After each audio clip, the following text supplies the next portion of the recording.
When Laura R. Walker, the president and chief executive of New York Public Radio, addressed the crowd at an open WNYC board meeting last week, she said she was profoundly pained and sorry about management's handling of alleged inappropriate conduct by several on-air stars. For the last several years, I think we've prioritized growth and content and programming over investment in some of the processes and people, she said. To the many employees in the room, the we was clear. Ms. Walker, who for more than 20 years has been the public face of the station, and Dean Capello, her little-known deputy and WNYC's chief content officer.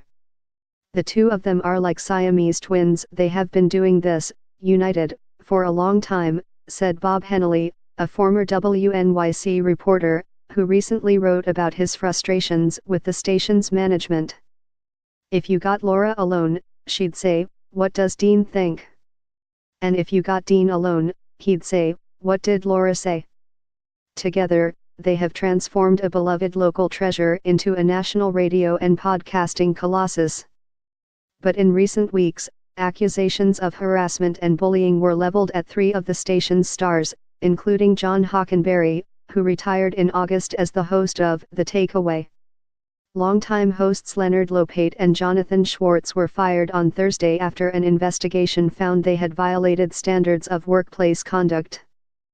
The station has hired a law firm and a consultant to review hiring and diversity practices, while numerous employees have aired grievances at recent meetings, and are speculating that either Ms.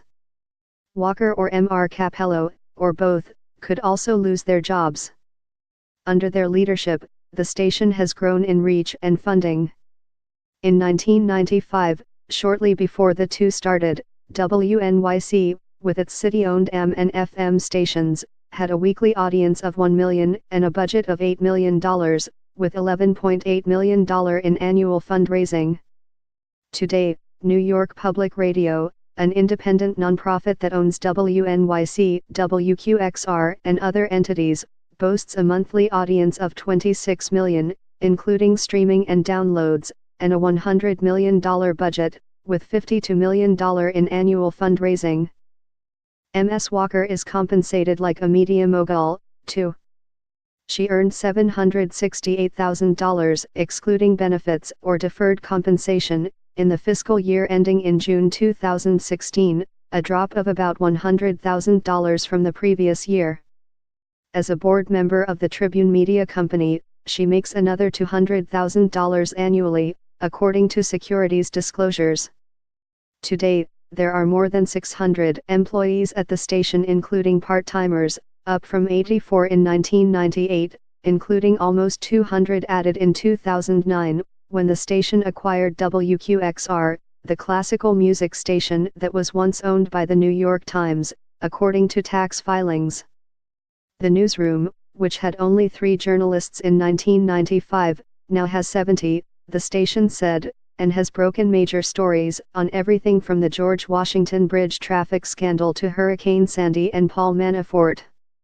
Interviews with more than 24 employees past and present, most of whom spoke on condition of anonymity for fear of reprisal, suggest that in its drive to elevate the station's profile, management developed a blind spot at the nexus of gender, race, power, and personnel.